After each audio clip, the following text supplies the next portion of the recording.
Writing in Beyond Nationalism but Not Without It, Ashanti Austin frames his thoughts in the following epigraph by Audre Lorde. We've been taught either to ignore our differences or to view them as causes for separation and suspicion, rather than as forces for change. Without community, there is no liberation.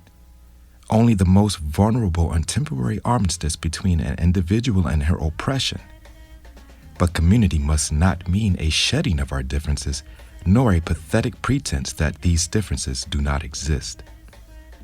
Moving through Ashanti's intentional and critical engagement with anarchism, he situates the socio-political worldview in an African context in his article towards a vibrant and broad African-based anarchism, where he provides an important port of entry to expand the work that others such as Sam Mba, L.E. Ogure, and the Nigerian Awareness League have provided as the foundational premise of expanding dominant expressions of anarchism as a socio-political frame that can guide or more appropriately further radical and revolutionary thought. In fact, Ashanti highlights the fact that ideas and concepts that anarchism and anarchists wrestle with, such as, but not limited to, communalism, non-binary conceptualizations of gender and the role of the individual in relation to the community, to society, and direct democracy, are fundamental and inherent in indigenous African socio-political and cultural fabric. Ashanti Omowale Austin, revolutionary, speaker, writer, organizer, political theorist, is one of the few former members of the Black Panther Party who identifies as an anarchist within the Black Liberation Movement. As a result of his membership in both the Black Panther Party and the Black Liberation Army, he served a total of 14 years as a political prisoner and prisoner of war. He has visited the Zapatista movement, organized with anarchist people of color and the Malcolm X grassroots movement, and is currently on the steering committee for the National Jericho movement to free U.S. political prisoners. Ashanti has authored a number of chapters, articles, pamphlets, and given talks and lectured around the world. Some of his work has appeared in Anarcho-Blackness, Notes Toward a Black Anarchism, Childhood, and the Psychological Dimension of Revolution, Black Anarchism, a Reader, Let Freedom Ring, a collection of documents from the movements to free U.S. political prisoners, Anarchist Panther, Journal of Prisoners on Prison, and No Against Adult Supremacy, to name a few. Concepts and ideas that frame this present discussion are centered on autonomy, the impact, influence of the Black Power movement on the Zapatistas, the role of land as a fundamental component of liberation, visions of freedom. Where are we now and where are we headed in terms of an organized collective front? And this in relationship to the necessity to build a program of action that can sufficiently counter the present conditions of our global world order. Using some of Ashanti's work, such as Towards a Vibrant and Broad African-Based Anarchism, What's a Black Man Doing Here in Zapatista Land, Journey into the Mississippi of Mexico, and Beyond Nationalism but Not Without It, we set the terms of engagement that will undoubtedly frame future conversations where we think Black out loud in public space. Critical engagement with knowledge production and intentional exploration of radical ideas are a necessary component to materializing the freedom dreams of those who came before, those who chose or were called to struggle for a different world. For Ashanti, our struggles are not just against capitalism, too simple. Our struggles are not just against racism. That's also too simple. There are all kinds of negativisms we are fighting against, and just as important, all kinds of worlds we are fighting for. That's why the whole idea and practice of convergence and spokes councils are so important to activists in general to learn from and enhance, because they are thinking about making space for all voices to be heard and factored into the decision making, so whatever activities come forth from it prefigures the kind of new worlds we truly want. Ashanti goes on to write, "To my folks of color, come envision. Envision a world of worlds within our world where there's principled coexistence within the wonderful diversity of the Black community. Harlems, Spanish Harlems, Watts, hip-hop communities, villages of the Carolina coast, college communities, gay, lesbian, bisexual, transgender communities, Zulu Nation, New African, religious communities that come together mainly on Saturdays or Sundays, squatter communities, outlaw communities, Kemetic communities, Igbo, Ghanaian, Sierra Leonean, Ethiopian, Rasta neighborhoods, nomadic poet-artist tribes, And then those of us who just be plain ignorant and harmless and crazy when we have to be, and fun-loving and like to journey through and between communities and sometimes just create new mixed ones. What if and how? Ella Baker said, we can do it if we just trust ourselves and get away from leadership-led revolution. Kwesi Balagoon said, we can do it if we are willing to create a chaos that will shut this mother down. Audre Lorde said, we can do it if we learn to love and respect our beautiful diversity and reject the tools of our oppressors. Harriet Tubman said, ain't a better way to live than at war for a righteous cause. And Frantz Fanon said, if we smack that mother across the face, drive that pig out of our territory at gunpoint, it is liberating for our soul. Through the imagination, all is possible.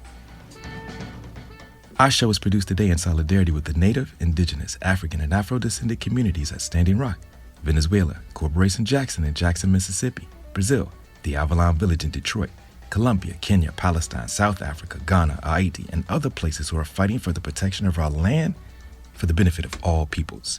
Listen intently, think critically, act accordingly. Enjoy the program.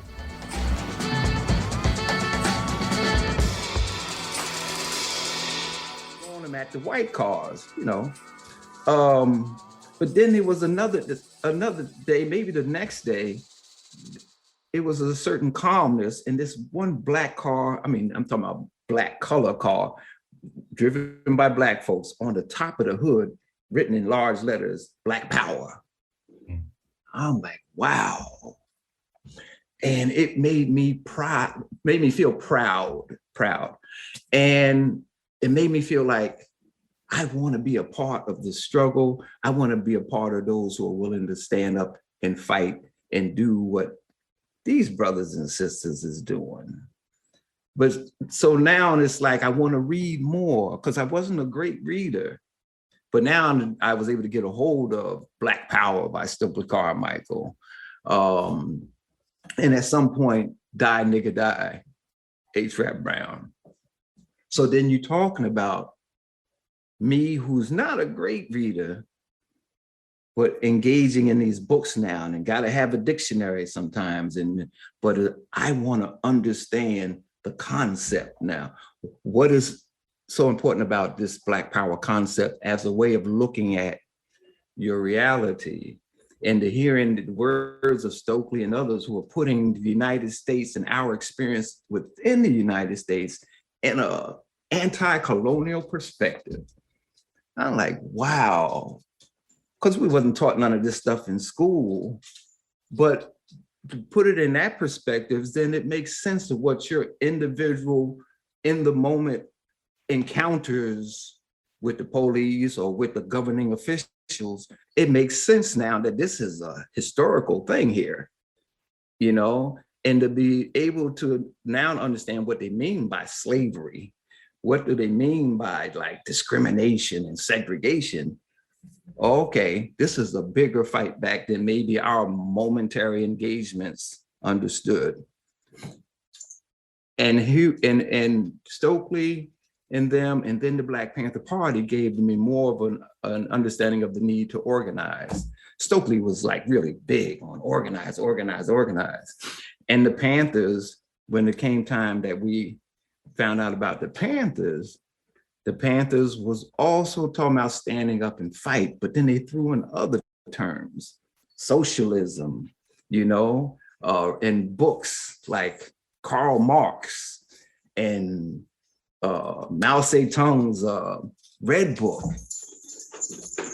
Frantz Fanon, no one could pronounce his last name right, but man, we was like, as difficult as Fanon was, the dictionary was right there. And the study groups allowed us to like be engaged in conversations with the different viewpoints and stuff. So this is like me going through this period, and the more that I understood how complicated this struggle was, how many other layers was there, and what the role of these institutions were, I wanted to be involved with more Black Power movement organizing, and then Black Panther Party organizing. And in my hometown, and my closest friend Jihad, who's one of the co-chairs of the National Jericho movement, we grew up together. We wanted to know more. And his father wanted to know more. And so here we are, we going from Plainfield to Newark. We're going from Plainfield to New York City, to Jersey City, sometimes to, I think maybe Atlantic City and stuff, but to see what Panthers was doing. And we was able to learn by going there and them allowing us to be involved with the different organizing, encouraging us to read, help sell the newspaper, to see the role of the newspapers in helping to fund the, the organizing programs. It was like it was tremendous. And I think I say that because it made me feel that sense of what we can do, that kind of internal excitement, and different from what we had been going through in this country. Because I'll tell people, like, when you are like indoctrinated with I'm not sure about how you can use the word, I say nigger, that nigger attitude. I mean, Cornel West will say the niggerization of something. So I think I can. Yeah. So what that meant was that we was also being challenged not to be this niggerized person, not to be like despondent, depressed, or accepting your situation, And man, that was just like, once I was on that path, and you see other people, you realize that you're part of something that is very broad, and you get a sense of the historical moment. And it's really great to be in it. It's really great. I wanted to pull on something, and thank you for sharing that back, the background. One of the things I wanted to pull on out of what you're saying is that the realization of moving. And when you use when you're using the term, the N-word or the nigger term, that's also an individualization. And it seems to me that there was a collective process that is going here. You talk about your friend Jihad, that collective process and engaging and thinking together about the moment, but also you mentioned possibilities of freedom, the possibilities of moments that are not seen at the moment, that are not there at the moment. Right. They're forming. So there's possibilities of freedom that is also merged to a long tradition of fighting, of resisting those particular. So it seems to me that that what's happening here, is that you're breaking out of this individualistic mindset. You're moving into it. Could you speak a little bit more about the context of that, the collective processes of study, the collective processes of engaging in organization efforts? Right. I can think of times at home, because Malcolm X, from the autobiography to Malcolm X Speaks, I would read so much that I'd be in the living room. And normally you're in the living room, everybody watching television. And my father would sometimes he would get so angry at me because I'm not like participating in the television with what, 3 to 6 channels, but that was our thing, right? And he would see me reading Malcolm X. And I'm just stuck, man. Malcolm is just providing me with so much information, awareness. But my father was like, why can't you be like you used to be? What happened? What's happening here? And sometimes he'd be like, get out of the living room, just go somewhere. I'm like, okay, listen, my father was an ex-prize fighter, so I don't mess around and stuff. But it was things like that, like the books. I'm still a book person today, the books and what I was getting from this reading process at the same time that I am engaged in movement stuff increasingly. And so it was from there that, I think even more than I even understood at the time, a lot of it is like in reflection. The more I read and understood, the more that it allowed me to increase my participation like in reading Frantz Fanon. And when Frantz Fanon would talk about situations in Algiers, like on the street corners or in them so-called dangerous hood areas, as far as, you know, how he was describing, and how Black folks would turn on each other, or the alcoholism and stuff like that, it made sense that in Plainfield, where I live, the same things were happening. You know, but what did it mean when there was the engagement of the anti-colonial struggle, the liberation struggle? And in our sense, it was groups like Nation of Islam, Black Panther Party, Emir Baraka's group, you know, that, and all this might be more East Coast, you know, but what did it mean when folks on the corners now was getting engaged? What did it mean when I was engaging? I think the thing for me, it was that the connection between the readings that helped me to understand the situation from historical processes, and then later on from psychoanalysis and analytical perspective that brought in psychology and other cultural matters. Man, I'm like, it made it more complex, but it also made it more, I'm not sure the word, but we'll say readable. Yes. Readable. Yeah. And the thing was, yeah, okay, we can do this. Yeah, this is an empire. Yes, this is an anti-colonial struggle. Yes, the police are an occupying army in our communities. Yes, that made it clearer to me what we were facing and how we wanted to keep broadening and deepening that understanding so that we wouldn't, as Malcolm say, get bamboozled, right? And that for me kept me in it, you know, and I wanted to know more. And from a field worker, I mean, I was not leadership, never was, really enjoyed the work in the community. And I think the thing even about that was now you are interacting with folks in the community who are still trapped in that mindset.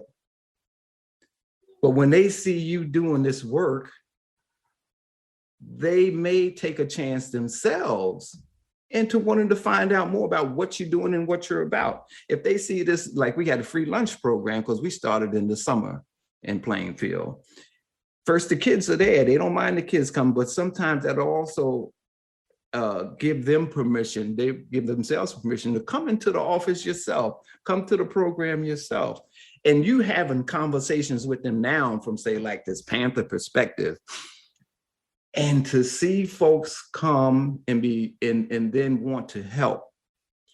Oh my God, all the things about, we can't do this, we can't do that, we will never come together, we ain't shit, you know, all this you can see begins to crumble in the community. So in that sense, you ain't just talking about Panthers, you're talking about a whole Black culture that's in this period of transformation, and how intoxicating in great ways it can be. You're walking down the street, hear the bus going by and somebody throws out the Black Power fist and you throw up yours. We all got these afros going on. We all got these dashikis and other African clothes and changing our names. Wow. So it gives you that sense that nothing is impossible. But it's all really connected to, you gotta really follow your desire to want to know more, and then to want to do more. Because I'm gonna tell you, man, the deeper you understand this empire and what it has done to us and still does, your anger level is gonna shoot through the roof. But your reading is also telling you that there's a necessity for a discipline in the way that you do things, you know, that you just can't go off, you know, because you're angry in the moment, that this is a long-term struggle. And here comes the understandings of the Vietnamese, right? And then the Irish Republican movement, you know, we talk about 400 years, the Irish Republican movement fighting 800 years, the British, you know. So we can imagine what some of them revolutionaries in Ireland now feel about the Queen, right? No, man, the Queen ain't gonna be no glorious person. You're the head of the empire. But for us, it was telling us it's gonna be long-term, and we're gonna have to buckle down for that. And that even if you feel like our generation is not gonna do it, you got to prepare for the next generation to take it on. That Vietnamese struggle against the United States was so important in understanding stuff like that. And even me, this is before me and Jihad are even out of high school. We're getting this anti-war movement. That's why the Vietnamese struggle was so important, fighting against U.S. colonialism. And I mean, like, I'm still that person to this day. I read because I want to understand how we can win, you know, and what we're willing to do in order to win. And that's not always the more machismo stuff like the fight with weapons. That is just even maybe more important is, as Amilcar Cabral will say, the struggle within. What will you do to change within in order to be this person who can bring all your gifts, all your potential into this struggle that helps you in a collective effort to overthrow these oppressions that we suffer? No, I mean, you can't believe you just filled up my 2 pages of notes. There's so many things that you said, you know, but I'll try to keep it compact and calm as, you know, as possible. One of the things that you're talking about in this reading process is that, you know, Paulo Freire in Pedagogy of the Oppressed, and also in the work that he was doing in the context of reading is also related. You know, the reading on words on page is related directly to reading the world. And the language that you're looking for is a language of genealogy. How do we map what we're doing in a tradition in the processes of understanding that there has been fights consistently? You mentioned the 800-year struggle. You mentioned, you know, and we're going to move into the Zapatistas. We're going to move into how do we understand, you know, the genealogy. So the reading is also moving you to what also we would consider to be a Paulo Freire. And also I do a lot of writing on critical consciousness, how to move one's awareness to actually doing something about being aware. And that's what it seems like that you're doing. And just to also add another point in here, you mentioned your friend, you know, your best friend, Jihad. Jihad is also a term that means, but people think about it as a struggle external, but it is a struggle internally first to understand how could you talk a little bit more about the internationalism? You mentioned anti-colonialism. So you're becoming very, very much aware of what's happening in the world as well. You mentioned, you know, the Viet Cong, you know, all of this. That, I think that was the Black Panther newspaper played a big part, and then being able to get other movement newspapers at the time, because at the time there was so many movement newspapers that would help you to understand the international situation. But the Black Panther newspaper, it's like we were required to read that newspaper from front page to the back page before even selling it. So in the process, you're learning about these other struggles. The struggle of the Vietnamese people became very important because it was so resourceful. Reading Mao's Little Red Book and the military writings and stuff, it was also learning about the Chinese Revolution. Reading Kim Il-sung, Juche concepts and stuff, you learned more about the Korean struggle against their oppressors. And so all this stuff was coming in. And because like the desire to know more about Africa was so important, you're learning more about these African liberation struggles. You know, like I took my name, my first name, which Jihad will remember, is Omawali. You know, and still sometimes he or some of my older comrades from Plainfield will call me Omawali. And Omawali, Nigerian, and it means the child who has come home. And I wanted that name because I felt like I was coming home to the revolution, to the struggle, right? And it's an important thing that everyone has to do if you're going to like be in this struggle in a real fundamental way.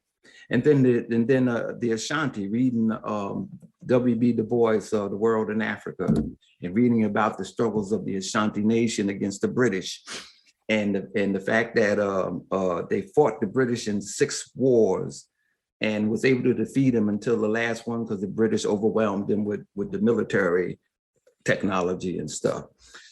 I wanted that because it was resistance, the willingness to continue to resist. But in the process, I learned about the struggle in Ghana. I learned about Kwame Nkrumah. These is my folks. And I mean, in all of Africa, this is our folks that we have been deprived of knowing through this white supremacist empire, but then to find the information that connects you. And that whole connection with Africa has such a strong spiritual content when you realize that they have made this continent seem like it's just a jungle of ignorant savages. And to realize that you come from a very rich place with many people that have contributed so much, from Egypt down to South Africa, from the East Coast to West Coast. For me, it again was giving me new parts to who I am in this world. And then when you learn about the liberation struggles, Malcolm used to talk about them, and I used to underline so much in Malcolm's books. But now I'm learning how to do some research. If it talks about the struggle of the South Africans, or if it talks about the Angolans or the Mozambique, I want to know more about them struggles. And then because of the Panthers, and many people want to know the Panthers, sometimes you get to meet some of these people from other countries. I remember meeting people from Japan and South Africa and some other places. And now that it ain't just you locally. This is people globally who are fighting different kinds of imperial oppressions and class struggles and all other kind of different things, which includes, the women fighting, against sexism in their own struggles. All of this becomes very challenging because, man, it's like, oh man, I didn't know it was like that. Like the British or the Portuguese or the Italians, they're doing all this stuff, but they're able to buy off people. And Deruba used to talk about it, still talks about it a lot in terms of there's that class of your own people that are willing to compromise or work with their oppressors. And it's really against the interests of your liberation because they want to just fit in.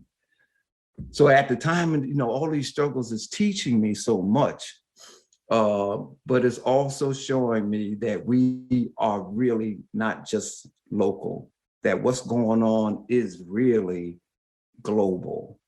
And it just fortifies you more to want to continue and to believe in the possibility of victory. I think that part was so important to me that, man, we can actually win.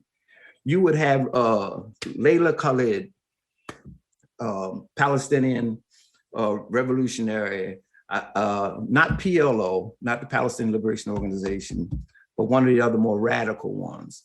She hijacks a plane once. They take her to prison. She gets out through the power of the Palestinian struggle and hijacks another one. She becomes so important just as being a woman, taking this kind of operation on and showing that whatever the empire got, their massive planes, technology, you can take them and make them do as you will, And it showed me that we can, from individual operations to larger, we can do what we choose to do. And that consciousness played a part later on when I'm underground and we're trying to get some folks out of Manhattan House of Detention. It's like, oh yeah, we can do this. That our attitude, we can do. Even as guerrillas, we can do. But even as a community organizer, you already sense, from that time my mother took my hand, on that march, or all the junior highs and high schools marched down to City Hall and demanded Black history and got it the next school year. We can do, that thing. There's nothing that we can't, do the impossible is one of them expressions that was so big. But it showed us that people have been struggling all over the world, but also you do find out that our own struggle, it just ain't start here, that it did start on that continent, and that we fought every inch of the way. And it is so great to know that. I think the only difference for me now is to understand in terms of the psychology of conquest, like not everybody fought back, what did it mean for those who didn't, or what did it mean for those who did but were captured and not killed, and you still put them in the process of enslavement? What did it do to the psyche? What did it do to the spirit? So that part, I think that was in my later years, and now it's like I want to understand more of that process, because that also is going to help me figure out some different ways that I might want to engage people today, different from back then, because then you get why Amilcar Cabral would say certain things, or James and Grace Lee Boggs' writings, or some of the radical psychologies. They want to help you to understand, how do you reach those who still fear freedom, who fear liberation, because this is now 400 years. It ain't an easy process. And it feeds into also how, like even when we deal with today, sexualities and stuff, and a lot of my nationalist brothers and sisters, I feel like we still have to challenge ourselves in terms of like, we don't want to work with people that have this kind of sexuality, or that's kind of, or they just, they change who they are and stuff like that. This is my daughter. I'm on this thing, girl. Hold on. Can we have ramen for lunch? Yes, but when I finish, For 30 minutes. you can edit that part. Anyhow, so, but that same process was then, because I mean, back then, if you're fighting in the streets back in 67, it's a certain understanding. You're frustrated, you're angry. But then when the ideology comes and the analysis come, you can understand why organization and certain kinds of organizations become important. Behavior becomes important. How we interact with each other becomes important, So here's this whole thing. How was the African liberation movements? How did they deal with personal relations? How did they deal with the compromises? All this stuff you want to know. And sometimes it has to be your own. You got to go through some things yourself and then deepen your understandings, and you go back and say, oh man, we could have did this better. We could have did that better. No, one of the things I wanted to pull on, and you mentioned this, and I don't think we pay enough attention to it, or we kind of separate it. You mentioned the spiritual awakening moving through Africa, right? Mm-hmm. As you're starting to realize that the weakness of empire is awakening, the intellectuals, is stimulating you intellectually. It's also motivating you to engage in facilitating the rupture of the empire as it's coming apart. Could you talk a little bit more about, the fundamental restructuring of the relationships that we have with ourselves, the environment, and also people, but also as you're talking about, as you're trying to figure out the psychological aspect of people who didn't engage in struggle, what did that do?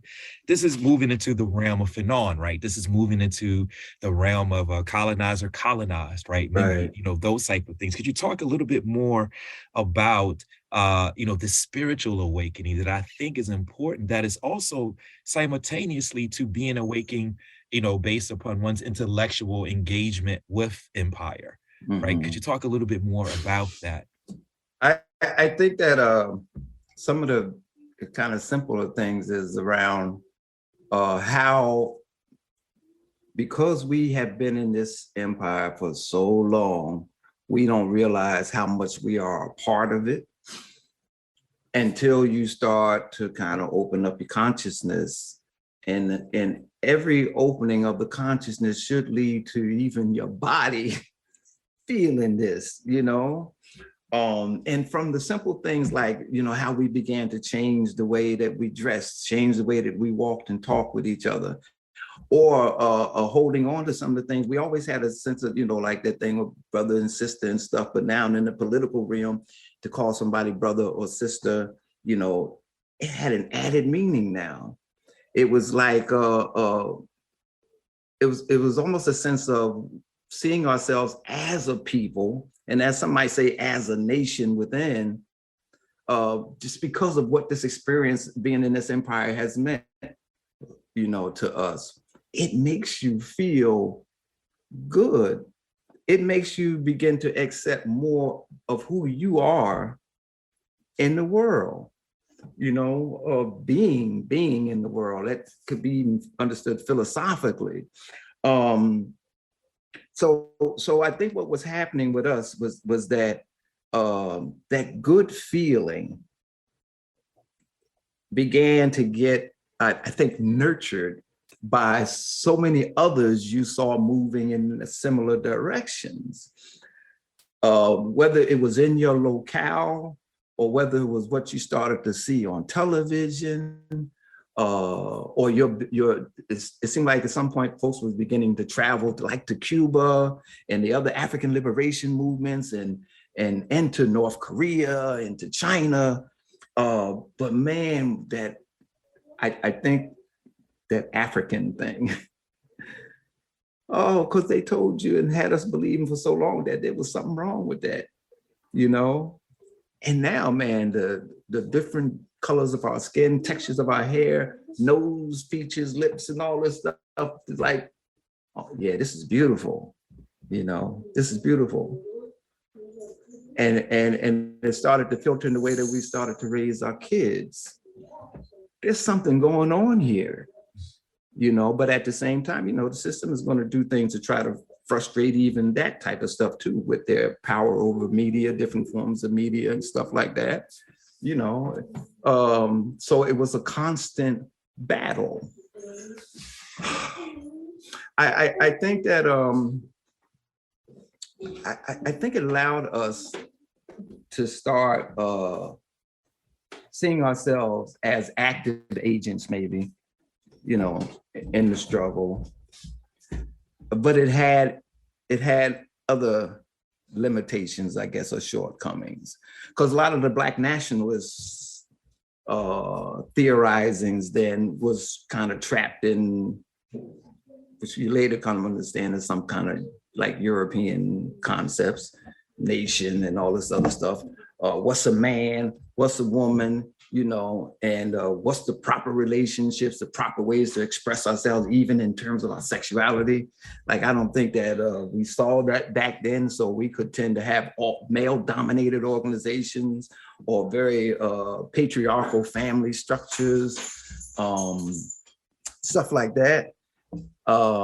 And you had to really struggle with them issues. And a lot of times, because we didn't have maybe enough understandings, a lot of times we lost them struggles in terms of the patriarchy that was still within the Black movements and stuff like that. And the FBI, though, I feel, was right there, knowing how to pick them contradictions that if they played on with the infiltration and other techniques and with the media culture and stuff, how to make us frustrate our own efforts to be free, because we didn't realize that, you know, we holding on to some shit that is really destructive. And this, a lot of this is me understanding this in prison. In prison. Sundiata Acoli would say, who's finally out of prison, he would say, turn that prison into your university. And so that for me was like, oh man, I love to read. So I don't even care that I'm in prison. I don't care that I'm in SEG. Give me my books. So if you take them, that's okay too. But in prison, having access to radical books, from radical psychologies to critical theory, even in later on in the anarchisms and stuff like that, it gave me opportunities to look at my own past experience differently and to see how our limitations limited, it held us back, and also allowed counterintelligence program and others to play on those more destructive tendencies within our movements. And it could look like we're just destroying ourselves. Yeah. No, this is an important point, and you led right up to the shift in the conversation that we want to deal with some of the the nationalisms, the autonomy, and the anarchy. Like this particular process is moving your intellectual development. So what we just set up, for our listeners to really understand, was a robust, really multi-layered, that moved you into organizational expressions, right? Because you mentioned the Panthers, you mentioned all of this is moving and developing your consciousness to be to do something, because you're also seeing the ability of empire. You're seeing the weaknesses of empire. So this moves you to organizational expressions. Of course, in the middle of this, you mentioned prison. Could you talk a little bit about this shift in your socio-political development? I shouldn't say a shift, an evolution, because you're building on this background, you're building on this collective processes, you're moving into. Could you talk a little bit about the organizational expressions in which you were involved in, and how you were articulating all of this in a material, but at the same time, you're doing both. You're developing intellectually, so your political programs, you're doing this not just individually, but collectively as well. Right. And then you move, and then prison, of course, prison becomes one of these catalysts, right? These accelerators. Right. Could you talk a little bit more about that? And then we'll move into a little bit of the discussion of what is autonomy, and of course your writings on nationalism, but anarchy, but without. Yeah, I'll get the title. I'll get the title of that. But could you respond to what I just said? And while Right. I think that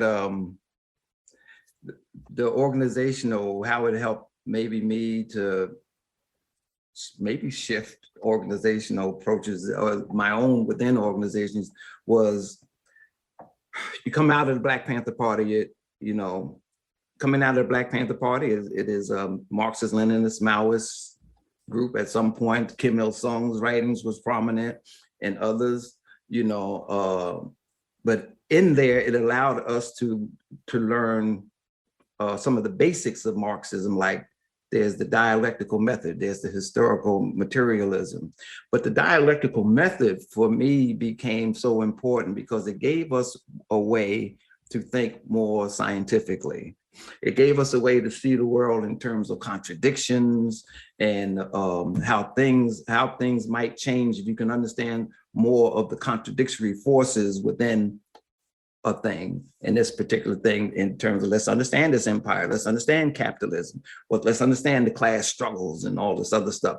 How does racism play a part in all of this?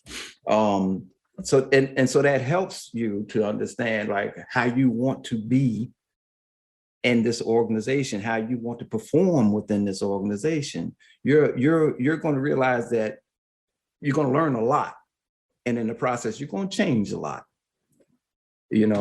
So from the Panthers though, and of course, like there's a certain point, there was a split in the Black Panther Party, 1971.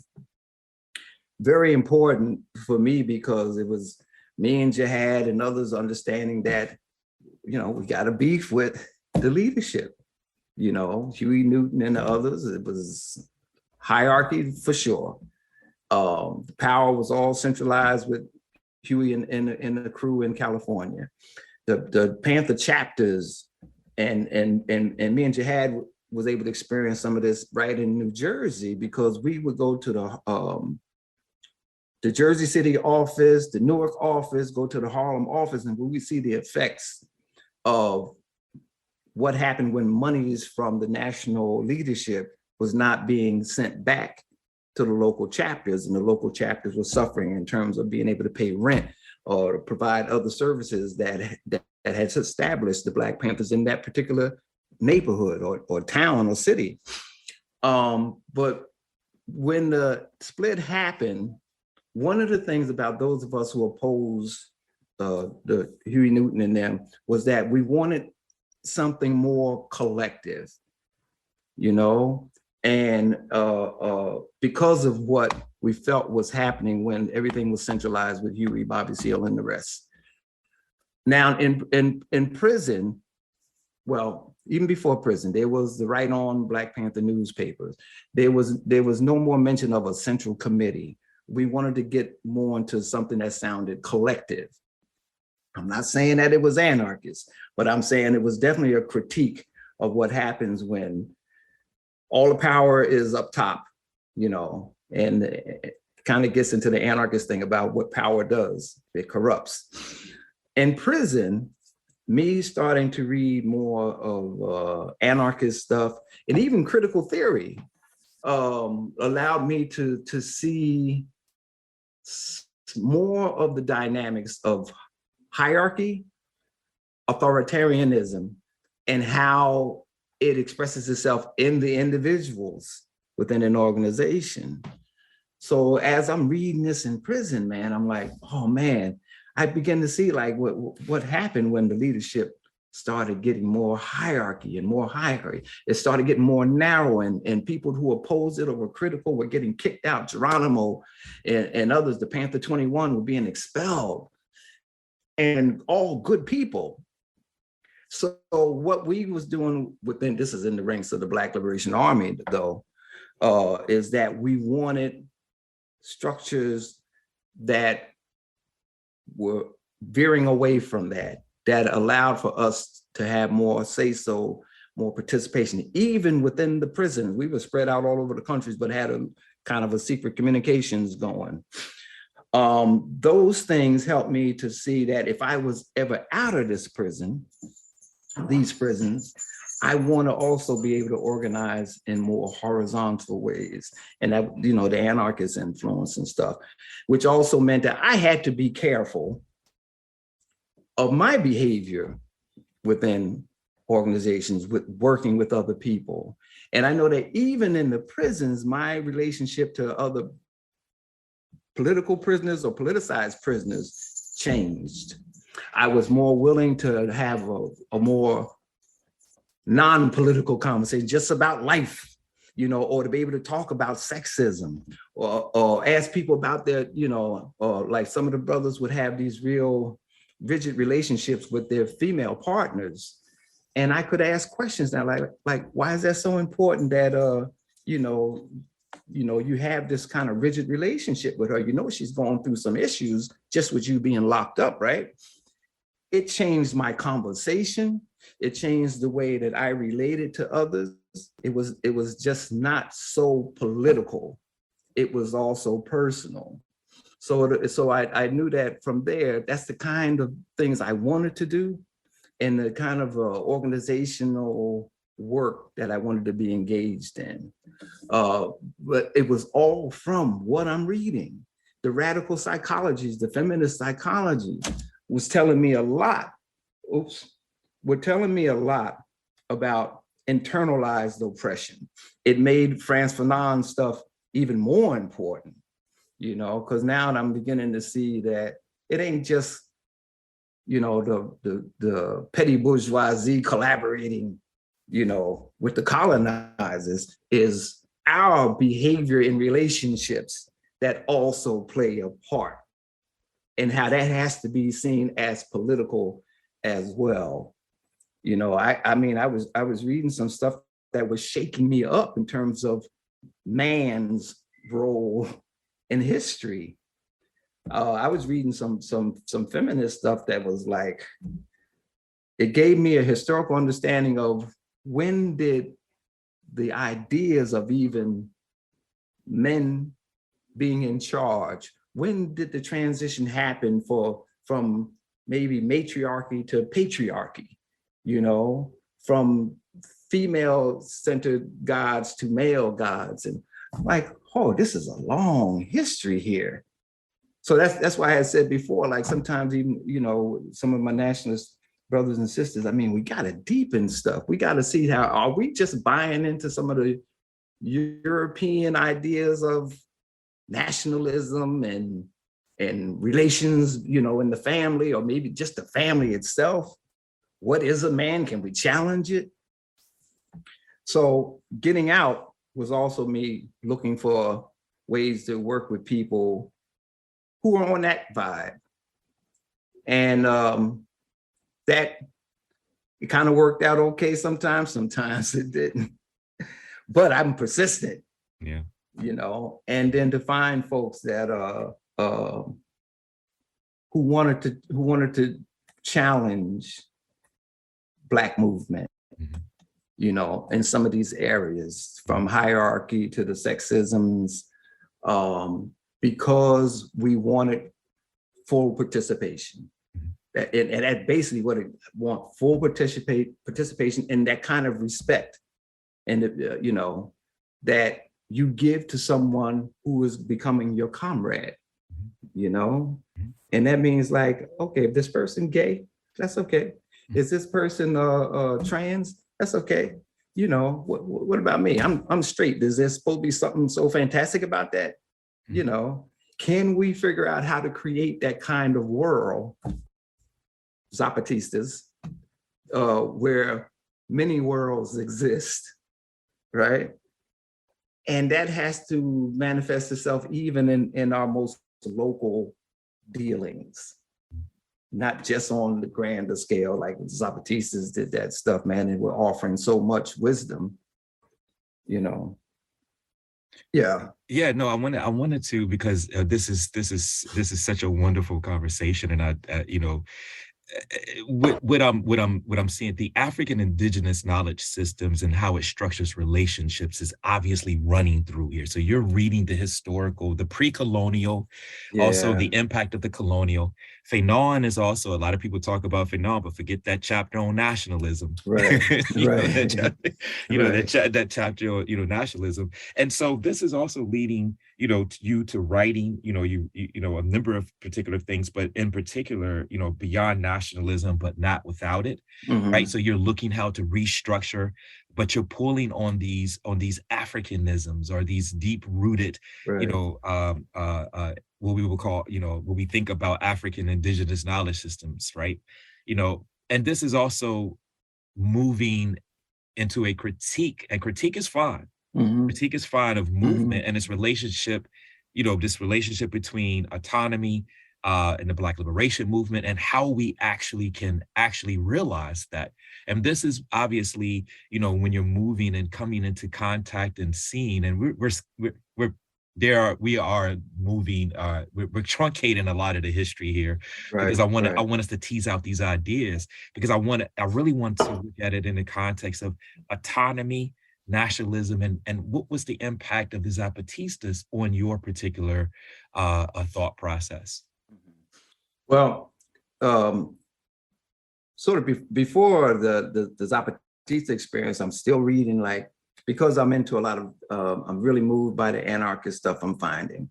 And the anarchist stuff is giving me so much insight into different struggles that were not hierarchical, top down, and were more horizontal. So I'm like, oh man, this is all new thing, because you just kind of assume like, well, we need leaders, and you just kind of don't question that. Well, the leaders tend to be men, so, you know, but now it's like, no, we can challenge that. There are different ways of organizing. But one of the struggles that in Africa, Nigeria, amongst the Igbo, and the Igbo fighting the British. And there's a certain point where the evil women feel like the men are not doing enough, and they decide they're going to step up and take the leadership, you know, and they begin to organize and fight in ways that was part of their cultural tools. One of them was something called standing on a man. And they would surround, what they would do in certain protests against the British, and them Igbo flunkies working with the British was to surround them, their house or hut, whatever, so that they couldn't even get out to perform their functions. And it was called standing on a man. It was just like they would surround and it prevent them from being able to even go to whatever, you know, they needed to go to fulfill their collaborating functions or their imperial functions. That also allowed me to see that there was other struggles in Africa that was, and what the thing about the Igbo one, that it was horizontal. The Igbo had a thing about every man a king or something like that. So I'm not saying they're necessarily perfect in terms of the, you know, sex, you know, women and stuff, but it was definitely allowed for more participation from peoples so that it wasn't just one way, top down. It had to go that way, but it allowed for different expressions. Then I learned about others. So while all this is happening, and it's so funny too, because I have my periods, ups and downs, which is, when I say ups and downs, another way of saying depression, right? And there's times when I'm like, oh man, I don't think the next generation is going to take this thing and carry it. They keep seeming to get bought in, they kind of buy into it and get bamboozled. And then next thing you know, here we are again. So I'm on one of my low periods. I'm like depressed. And then all of a sudden things happen. 1994, I think, January 1st, maybe. The Zapatista uprising. Now, the Zapatistas are basically Mayan people, right? And been fighting the Spaniards and others for 500 years. Now, all of a sudden, they had 10 years of secretly organizing, and they have taken their stand. And they've taken it in a way that is just amazing. Because it's not like really like they got standing armies and stuff, but they are really basing a lot of their resistance on like their own Mayan tools, and also those who come from the universities and stuff who was involved with some more intellectual revolutionary thinkings in there. And so a lot of us wanted to know, like, how are they doing this? What makes it so different? Why are they, you know, like the participation of women seem to be like key in here. It's like really high. So some of us was able to go to Mexico and to the Chiapas, which is the basic area where the Zapatistas got, because they have now got control of massive amounts of lands. And the Mayan peoples are the ones who are taking control of this. And even the intellectuals in there, like Subcomandante Marcos, submit to the leadership of the Mayan people. They just bring their intellectual gifts, but their intellectual gifts are not seen as more important than the Mayan people's gifts. They're there to be a part of the struggle. And even that relationship for me was like, oh, wow. Then that means like, just because, you know, we got this analysis, we don't have to be the big brains. We're just offering our gifts like everybody else is. So when we go there, we're able to see some of this. And we're able to see Zapatistas controlling land. So when you talk about autonomy and stuff, they're controlling their lands in defiance of the Mexican government, in defiance of the Mexican government's relationship to the US empire, you know, and the empire and the Mexican government are in collaboration to try to frustrate these things. But so far, this movement is so community-based and so based in that Mayan culture that they can't shake it. When you go there, you meet, you got to ask for permission to go into a community. You got to tell them why you're coming. But then once they allow you in, you're able to see the inner workings of a people who, it's been 500 years, they have taken control of their land and they are growing their own food. They're defending this land. They're developing their own relationships, not only within Mexican society with folks who are potential allies, but internationally. And what it showed me was that what they're doing can be, I guess, translated into our situation, definitely just not the same way, because we don't come from communities like that, but we're in neighborhoods, we're in cities, we're in places like Jackson, Mississippi, that's 80% Black. You know, the potential of us being able to take control, like the Black Power movement had originally said, is a possibility. But with the awareness that you got to defend what you take. And with the Zapatistas, the military part was not like the dominating part. It was the coming together of these Mayan people who were willing to, like, even with their bodies, push the military out. You'll see some iconic pictures of one community where the Mayan women are physically pushing the Mexican soldiers out of their community. And I'm like, oh my God, there are so many ways of fighting back.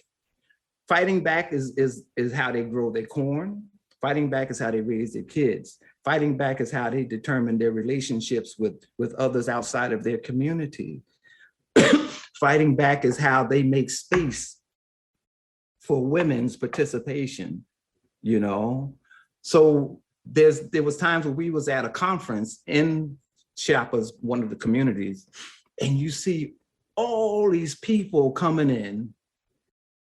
And what's different about them, they all got different outfits on, I'll say, men and women. And it all was like, if they're dressed a certain way, they're from a certain community. If they're dressed another way, they're from another community. But it's not just individuals, it is families coming. And it would tell me again how our struggle here has got to get back to where it's families coming, you know, on our terms, you know, and in our terrain, you know. But they were like, they came as families, they camped right there, and they made decisions. And the decision-making process was this thing that could sometimes take several days to make decisions. So hierarchy is like, no, you're gonna make a quick decision. With the Zapatistas, it was like, well, listen, you know, we're gonna do a lot of arguing, we're gonna do a lot of stuff, we're gonna come out here on one page. And so we would see this. And for many of us where the anarchism was more theoretical, we got to see, like, it can get kind of messy, but that messiness is necessary. You know, it ain't supposed to be smooth. It ain't supposed to be that. No, we come from different places. But now they're showing that, no, we can do this. And we're going to take the time to do it with everybody's participation. And when we come out of here, we got a plan. And this is how we're going to do this. So coming back to the United States, you know, was like, we're just so inspired. And we want to do similar things, but it's like, how do we do it in the United States, in our communities that look nothing like the Zapatistas community, that we're not Mayan?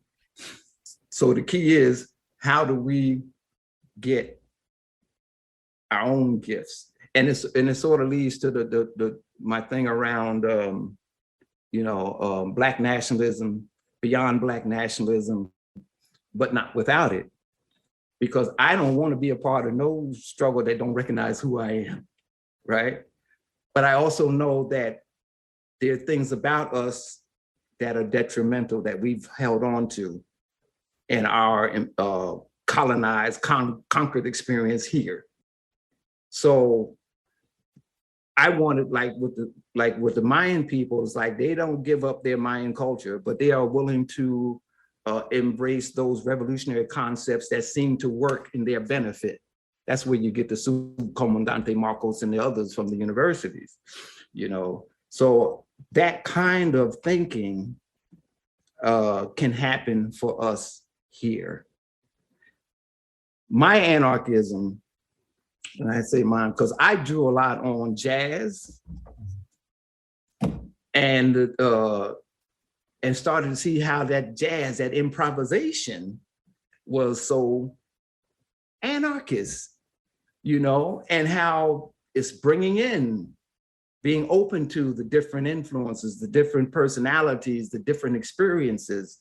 That's key, instead of blocking them out and making your struggle so narrow that, you know, like when I think it's the Chinese say that women hold up half the sky, that you putting restrictions on women's participation. So even from that, the things we learned from the Zapatistas is always, how can our struggle stay creative? How can it be jazz-like, you know? How can it be like an ensemble of outlaws and spirits and, you know, but really grounded in the very everyday things that we do to survive and to be able to grow in terms of, I guess, a political expression that where we actually are moving towards the liberationary steps or projects that takes us further to the hilltop, you know. Yeah. No, I this just ringing in my mind right now is Almacar Cabral, Return to the Source. You know, this notion of, you know, and also this idea of an intrinsic value in African indigenous ways of being and forms of knowledge is polyrhythmicity, meaning that it's the ability to express multiple ways simultaneously, but it's all moving for the benefit of the collective. Yes. And that expresses itself in a very creative and innovative process. I often say, and we'll wrap up. We have to wrap up because I don't, you know, because we could be here all day. But I'm just reminded of one of the things that I say, and Robert D.G. Kelly writes about this notion of the radical imagination. And one of the things I often say is that one of the things that colonizers do is they do two things: control and redescribe or redefine what time means as a relationship to what a human means. That also has a direct relationship on our imaginations. You know, so if you could respond to that as we kind of put a pause in this conversation, because I know you have to go, I have to go. I want you to reframe that a bit. That was reframe what you just said. So one of the things I was thinking about in the context of what colonizers are being able to colonize the mind is that, you know, really arresting the way that we look at time, which makes it a very hierarchical, very forceful process that you only have a minimum amount of time to do a minimum amount of things, which also has a direct relationship on us addressing issues. As you talked about the collective process, if it takes a few days. Malcolm talked about this at Hajj Malik Shabazz. When we go behind closed doors, we can hash it out, do what we need to do when we come out, being a united front. And the second thing was, you know, that redefining of time also has to do with a redefinition of what it means to be human. This is all coming from a very narrow European perspective of how, you know, the world, which also has a direct relationship on our imaginations, being able to see and imagine and fight for and believe in and know that another world can be reconstructed based upon these fictitious notions of race, these fictitious notions of gender, these very limiting notions of what family and community are. You know, so those are the types of things, you know, that I'm hearing. You know, I've actually pulled that from what you said. In relation to, I'm kind of working on these, you know, trying to work these out myself. You know, because I'm in a classroom, I'm charged with being in front of young minds. And one of the things I I try to do and is really expand this notion of classroom, expand that the learning process is not just in this institutional space, Yeah. but Yeah. also let's use our imagination. Let's figure out how to tap into the creative and so what I'm saying here is that, I mean, there's some synergy, you know, in what you're doing in the context of what you have done and what you're intending to do in the improvisation, because I really love when I'm reading your work and I'm also thinking about, you know, towards a vibrant and broad African-based anarchism that you're writing about, right? So I'm thinking about all of these particular things, and I'm sorry I'm kind of throwing this at the end, you know, because you know there's multiple things that you know you can respond to any of that, or you know, as we come to a close, like I said, I want to honor your time, you know, and again, you know, hopefully we can you know pick back up you know in another conversation, but no, if you could respond to any of that, because I'm thinking about your when you say your anarchism and pulling on jazz and improvisation. Yeah. You know, that's what I'm seeing. Yeah. One of the things when I wrote the thing on towards a vibrant and African-based anarchism was me learning about the Yoruba, and in particular their god Ogun, right? And learning about how Ogun operates. But one of the first thing about even putting that out there, people might be like, if you're Christian or you come out of the Abrahamic religions, you know, you don't want to hear nothing about a culture that has Ogun, Obatala, and all these other folks. But so a part was like, we need to be more open to different ways that people experience the world, you know, and not feel like, you know, it's only the way that we see it, you know, stuff like that, get away from like that kind of narrow thinking. But when I learned about Ogun seems to have been this type of God that like, if he didn't like the way things was going, he might just disrupt the whole thing. Now, it made me think about an Eldridge Cleaver thing too, around Eldridge Cleaver was like, you know, if the Central Committee ain't doing his job, then get rid of him, you know. And Ogun seemed to have been that type that he was willing to disrupt the process and allow it to be in that period of disruption in order for us to be able to move to a better point. You know, and so for me, I kind of saw Ogun also based on, oh my God, Nigerian writer, Wole Soyinka, right? That he was kind of this anarchistic God. But when you're that, you have got to also become aware how you're stuck. And like you talk about that Western concept of time. And be okay if, like with the Zapatistas, you're in a gathering to make decisions. This ain't no speed thing. We ain't on no production line thing here. We're trying to get something to happen. That became more important, that we accept, like, we can take our time, that there are different ways of experiencing time. And also, I think where I'm at now is like I probably do more reading now in spirituality, even in terms of my church is a Judaic church. And so I be reading, not necessarily my church do all this reading, but Kabbalah and all this other stuff. But it just allows me to see that how we see ourselves in this world becomes important. And it can't just get solidified, that we got to accept being bouncy in a sense. We got to accept that there's other things going on. There's other, then maybe more than we even understand. And that very process can help us not fall into, I guess, a one-dimensional mindset, that we will constantly be open to experiencing our being in this world differently.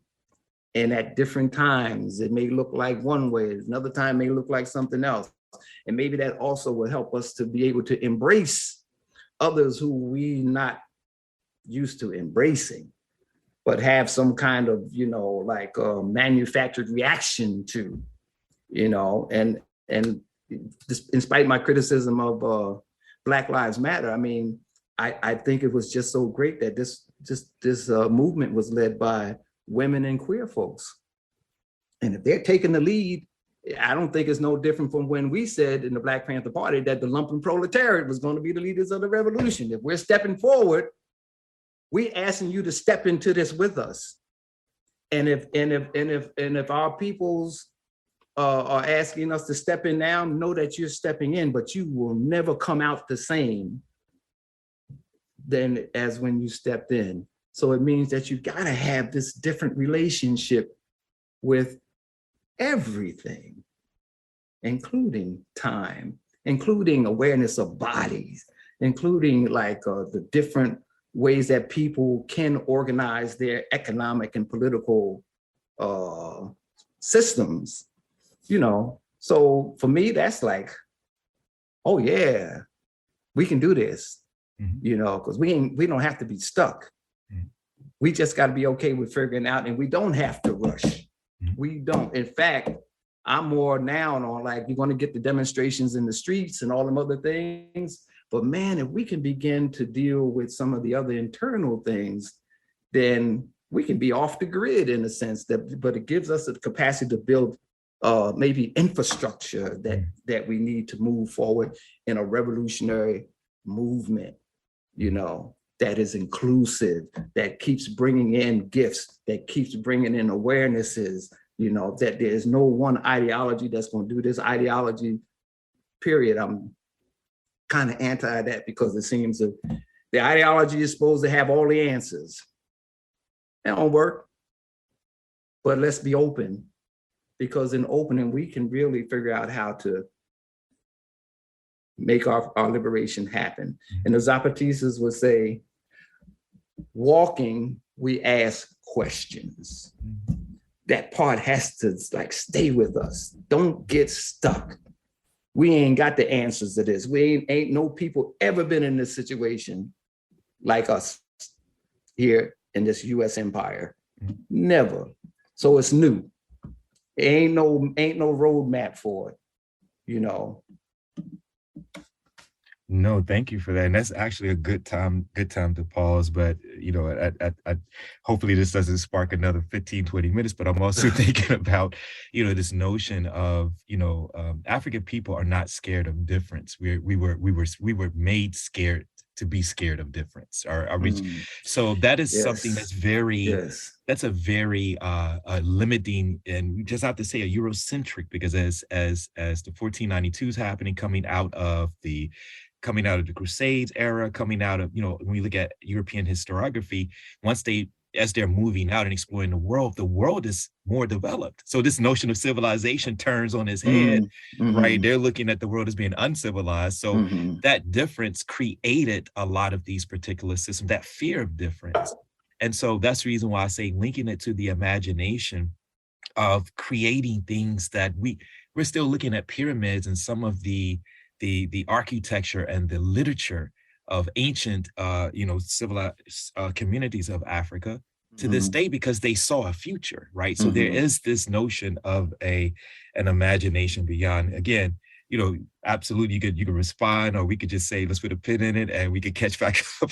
No, man, I'm good. But okay. Here's what I want to know: where can I read things that you have put out? I will definitely send them, and I will definitely send stuff, but I will definitely because we're dealing with a lot of this through this particular platform, right? We're trying to think Black out loud. We're trying to think Black out loud, right.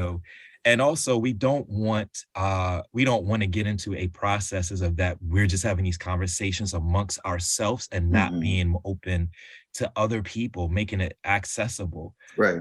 To other people, because so access is very important to me. Right. And no shade on any of my friends and colleagues and other people who do Patreon, because I understand. But one of the things that we want to do, one of the things we want to do is to make sure that this is accessible. Which goes back into some of the ideas and some of the things that you and your comrades have been working on, consistently. So, but yeah, I will definitely send a number of things to you.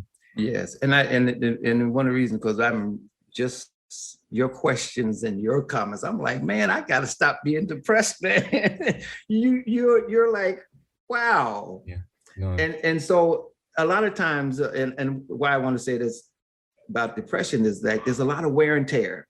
I think for the last few years, I haven't been afraid to even say depressed, because I want to win. And when I feel like we ain't gonna win, it's like but then I realized that there are people like you, Black Men Build, Malcolm X Grassroots Movement, community movement builders, and others who are doing this work and who are brilliant, And I'm like, oh yeah, man, we can win. We can win. No, I appreciate that. And let me also say, I try to make sure that we're part of a collective. Mm-hmm. We're working with folk in Kenya. We definitely connect you with the organic, intellectual young folk in Kenya who are doing the same type of work and making sure, but anyway, we will be in touch. Like I said, we will be in touch. We're definitely pleased.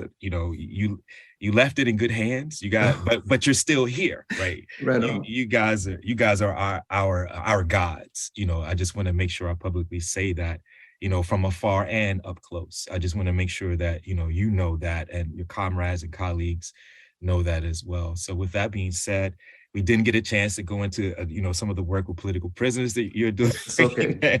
But thank you again. Really appreciate Thank you. Thank you. Okay. Right on.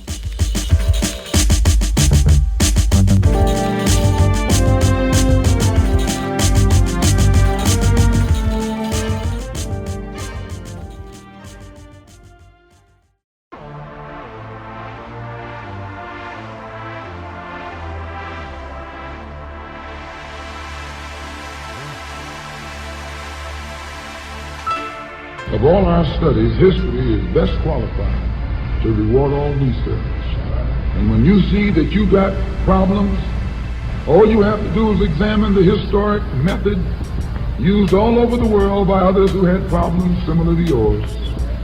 And once you see how they got theirs straight, then you know how you can get yours straight. Please. There's been a revolution, a black revolution going on in Africa. In Kenya, the Mau Mau were revolutionaries.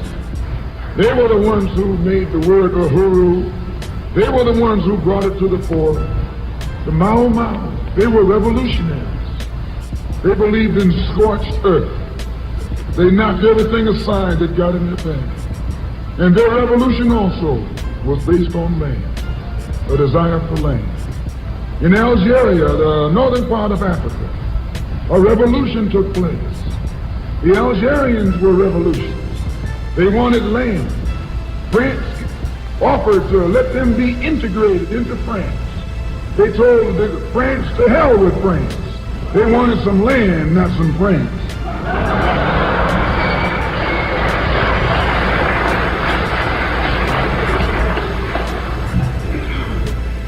And they engaged in a bloody battle. So I cite these various revolutions, brothers and sisters, to show you, you don't have a peaceful revolution. You don't have a turn the other cheek revolution. There's no such thing as a non-violent revolution. Only kind of revolution that's non-violent is the Negro Revolution.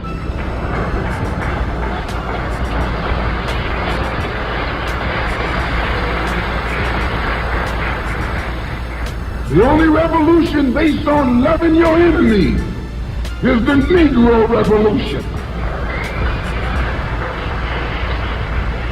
The only revolution in which the goal is a desegregated lunch counter, a desegregated theater, a desegregated park, and a desegregated public toilets. You can sit down next to white folks on the toilet.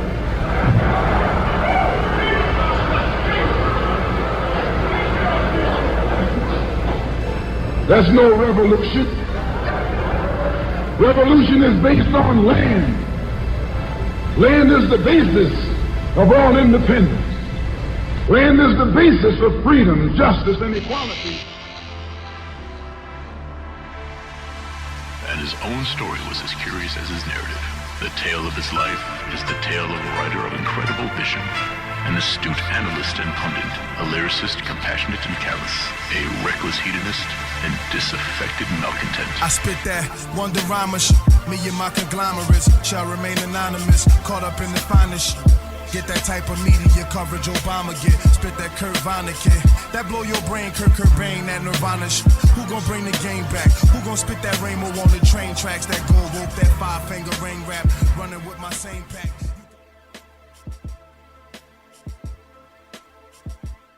Land is an essential component of liberation, and the value of culture as an element of resistance to foreign domination lies in the fact that culture is the vigorous manifestation on the ideological or idealist plane of the physical and historical reality of the society that is dominated or to be dominated. Culture is simultaneously the fruit of a people's history and a determinant of history by the positive or negative influence which it exerts on the revolution of relationships between man and his environment, among men or groups of men within a society, as well as among different societies. An example of these essential components of resistance is found in the Kurdish freedom movement. According to Dilar Dirick in the Kurdish Women's Movement, History, Theory, and Practice, the Kurdish freedom movement is a multi-front popular trans-border and internationalist movement that ideologically and organizationally unites genocide survivors, guerrillas, prisoners, workers, politicians, refugees, intellectuals, artists, and youth who organize through local and regional bottom-up assemblies, communes, cooperatives, academies, and congresses. Since one major component of this movement is its armed struggle against NATO member Turkey, its structures are largely criminalized as terrorists by most Western countries. The most radical aspect of this meticulously organized movement is its self-understanding as a women's paradigm. One core tenet that permeates its anti-capitalist and anti-state ideology is that patriarchy is a 5,000-year-old system that can and must be abolished, not through reform, but in a women's revolution, and that the liberation of all society is impossible otherwise.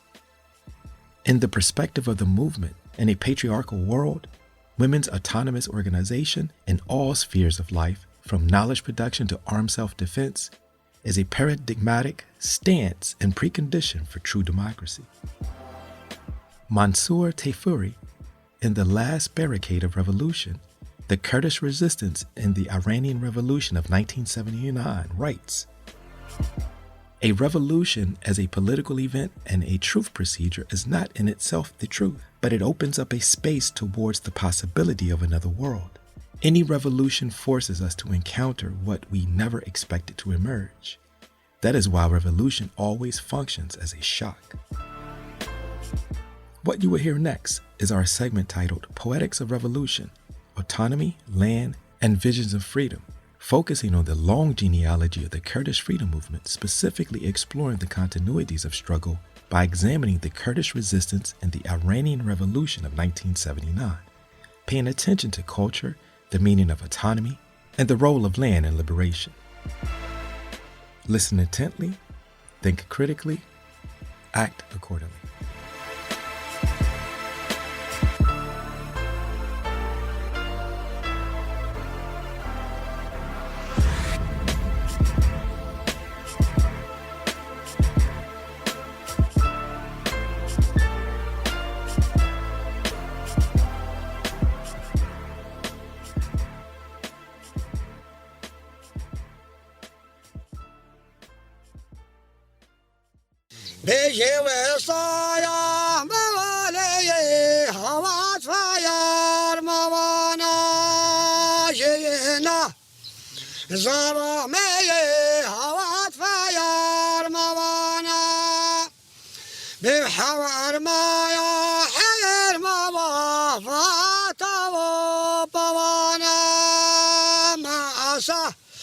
فيا لسان بيوطنا Did you know me? Come up.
Okay, thank you for taking the time to have this conversation and think thoroughly through a number of the concepts that we're trying to deal with today, specifically looking at how autonomy is conceptualized, how autonomy is fought for, the role of land, and the importance of culture and movements. And of course, we're here today. I'm talking with you about your important work, but also not only work, but this is your life, how the ideas that you have paid down, particularly in the 1979, movement that you write about, but also that, of course, that you have connections to, right? So I think that that's very important. So, again, thank you for taking the time to join us today, Mansour. Thank you, James. I am so glad to be with you in this friendly conversation, and thanks a lot for your attention for this work and for the Kurdish movement, especially this part of this Kurdish movement.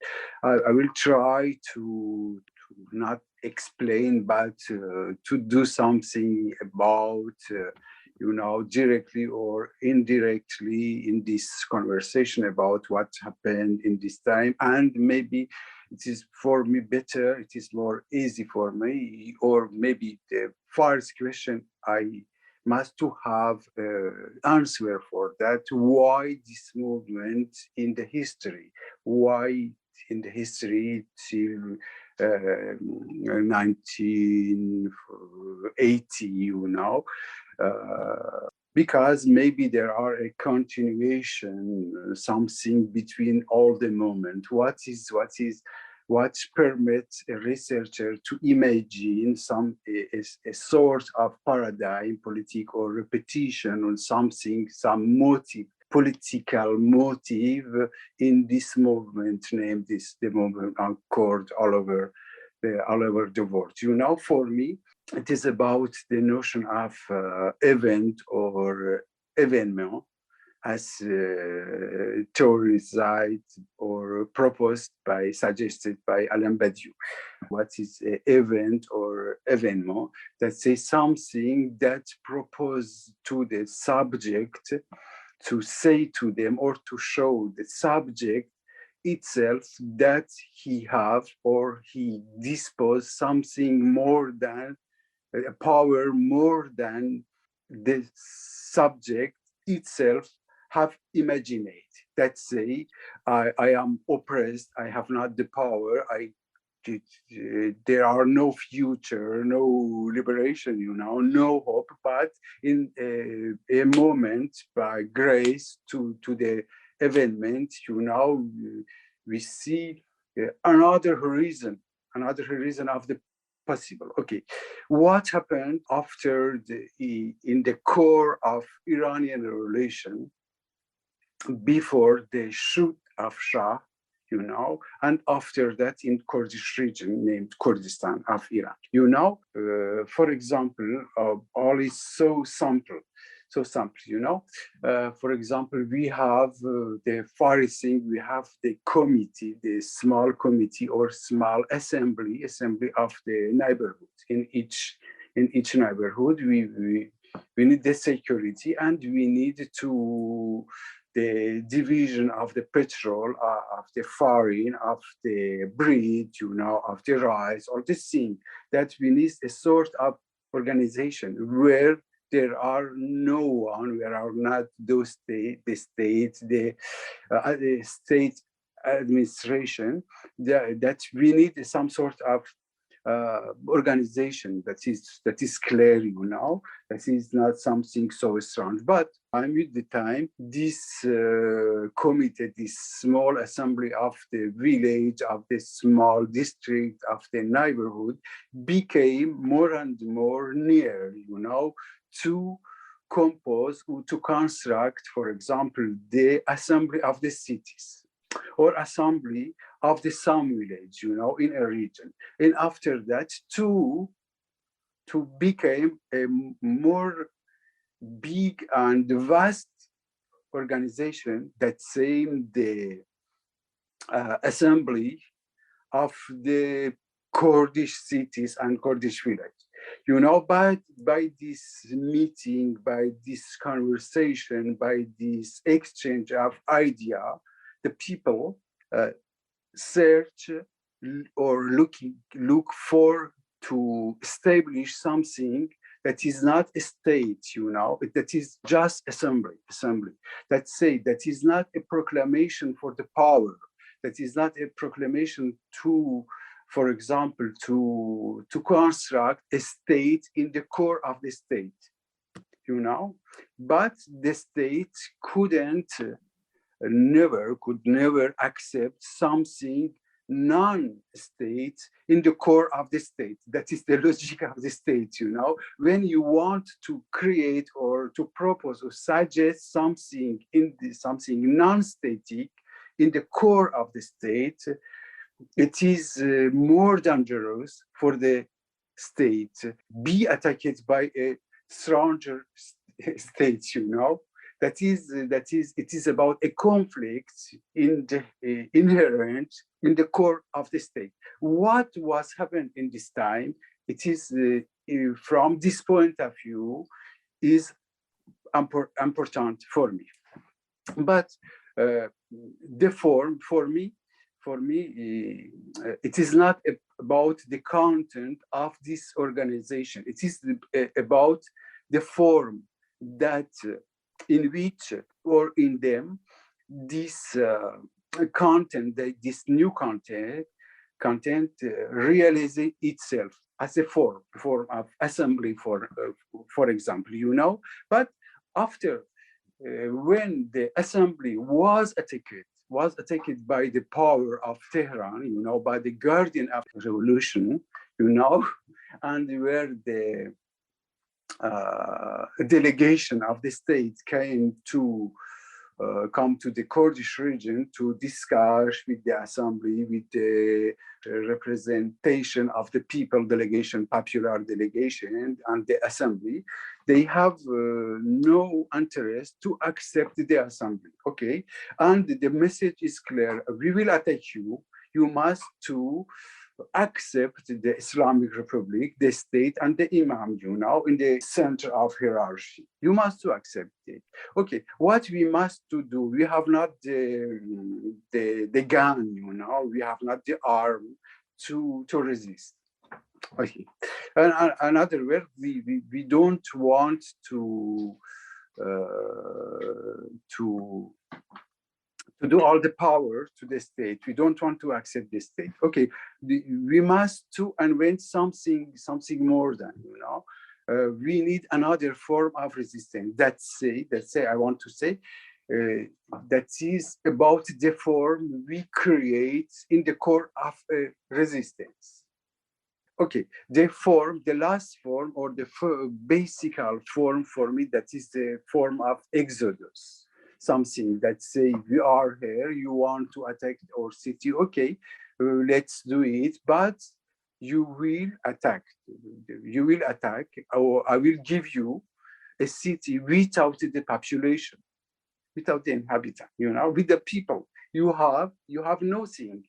We have no citizen in this city. Okay, we proposed the people, the assembly, for example, Maryone proposed to the people, we will go out, we will exodus, we will make an exodus nearby the city, but we are not in the city, and somehow for 2 weeks we have another sort of organization of political life, that is a life, but it is in the same time, it is not a natural life, it is not a bird life. That is a political choice and the creation of another form of collective life together. Another sort, if I could say, another sort of community, not society. That is a difference. Okay, in this two weeks, we need we need the water, we need the bread, we need the medical service, we need all the things that we need in the everyday life. We need the bibliothèque, we need the library, we need all the things, we need the newspaper, we need the media, we need the connection between the people. We must to cook, and we need all the things. We have nothing, in the Exodus, we came from the Egypt, we came from the Egypt in the core of the desert. We need our organization. Okay, what let's do it. Okay, we send the delegation to the other city. We call them by telephone. We need the help. Where are you? We need the help. And from another Kurdish village and cities, and from some other cities of Iran, the help came to this desert, to this exodus, and we create another sort of for example, house, by the trees, nearby the trees. Okay, but for me, the thing interesting, for example, there are many things to speak about. For example, about the economy. You posed me, you asked me about the economy. What is the economy? Okay, for sure, there are a sort of economy, but that is in the real sense of economy, that say the art to administrate our house, not as capital. There are not capital, or somehow there are not the money, there are not the money. We need the money. That say all the people give the things that we have, to all the people. And there are some committee of vegetable, committee of meal, committee of water, committee of medical committee, committee of education, committee of propaganda, committee of information, and committee of speaking with the state, with the delegation of the state. That's and we do it, each time. That is like a great creation, a possibility of creation, and we could create all that we need. Okay, they say to us, it is not possible to live with old capitalism. There is no issue, there is no exist or issue from the capitalism. But somehow this example showed us in the time that it is possible to live collectively and politically, or create a politic space out of the capitalist relationship and out of the domination relationship between some sort of people. That is the only example maybe that we could speak about a people. This example show us that from the multiple, from the different people, from the different couch and social class, we could create another thing, another entity that could be called the people. And for me, from this event, we could speak about Kurdish people in the political signification, that's sure. Before this event, we have the Kurdish people. But what was the relationship or the rapport between this individual? I am Kurd, you are Kurd, but it is nothing collective or politic between us. And by this event, a people became a people, form itself or create itself as a political entity. That is what's interesting for me in this moment. And this moment showed us, all the Iranian people, another possibility to create, but that is something strange, and that could be something really dangerous, when we want to create another entity that is not a state, but in the core of the state, If we could, they could proclaim, for example, you are a state, okay, you could be attacked so easily. But when you speak about another form and you think about another song, that could be more critical, critical for the state. That is why I chose, this moment. There's something so strange for me is that what that is or was when I wanted to interview the witness or the activists of this time. They say to me, but that is past. What you speak about, they have nothing to speak about, Only I could say, but for them, the importance of this movement or of this moment in the history was not clear. After my research, there are another researcher or witness that have started to speak about their experience, but it is about that.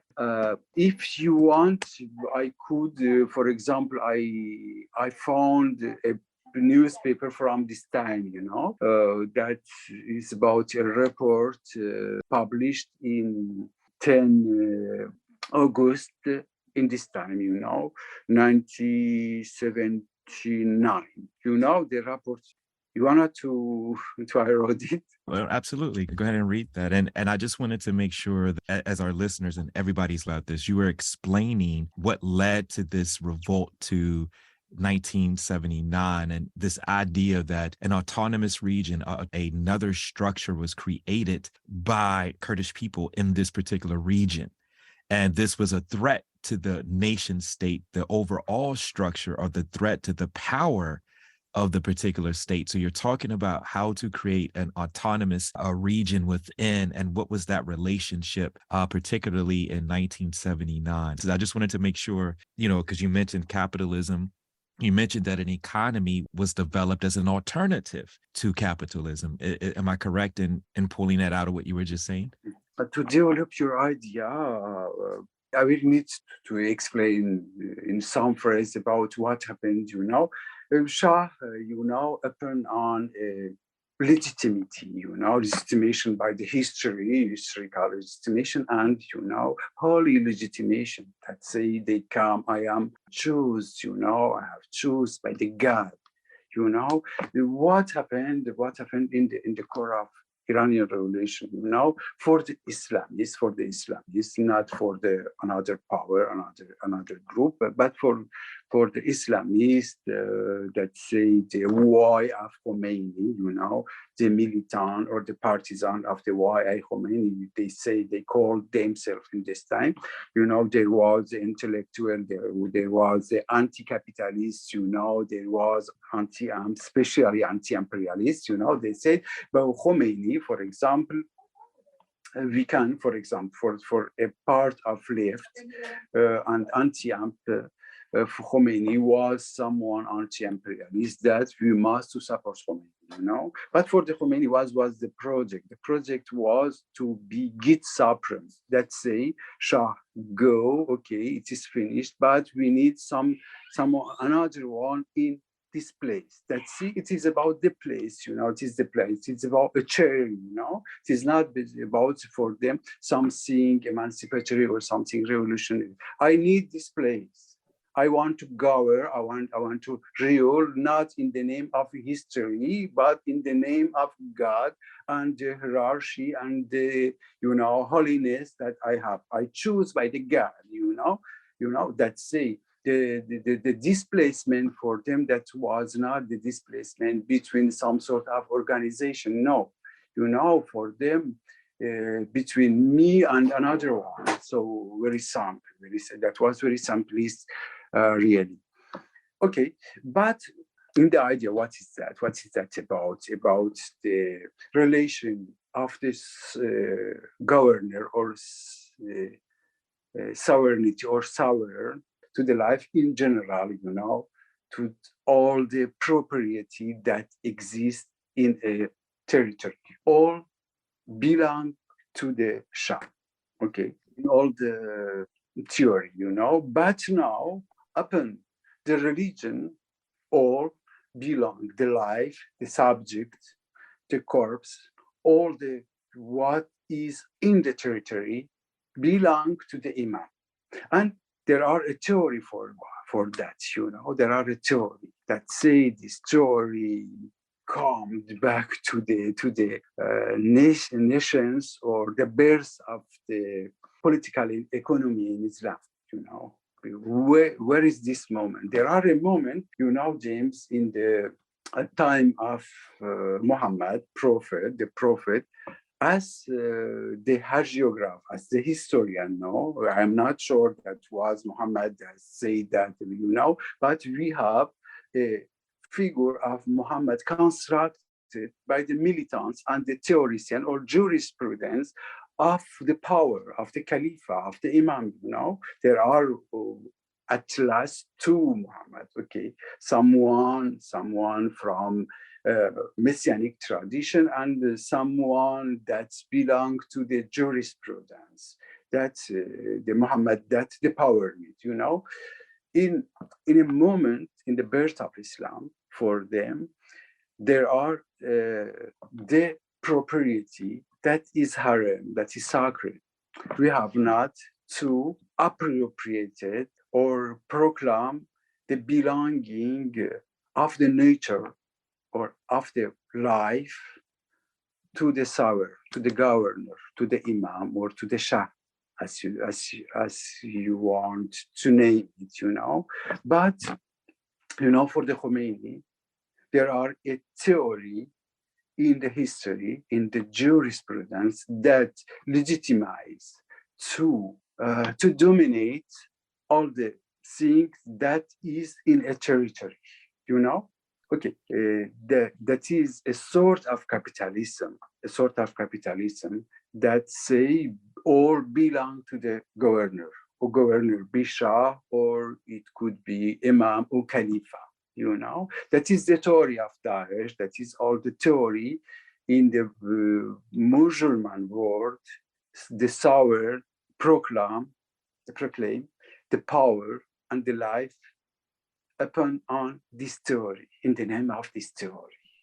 Because in this time, in the belt of Islam, there are a verse of phrase of Quran that say, no, we will legitimize for you, we will make licit or legitimate something that was haram or illegitimate for another people. And from this point, that is my power for you, God said, I choose you and I have more power for you. Your power is that you have the right, you are lawful to appropriate the life and all the thing that was haram for in the tradition for another people, you know?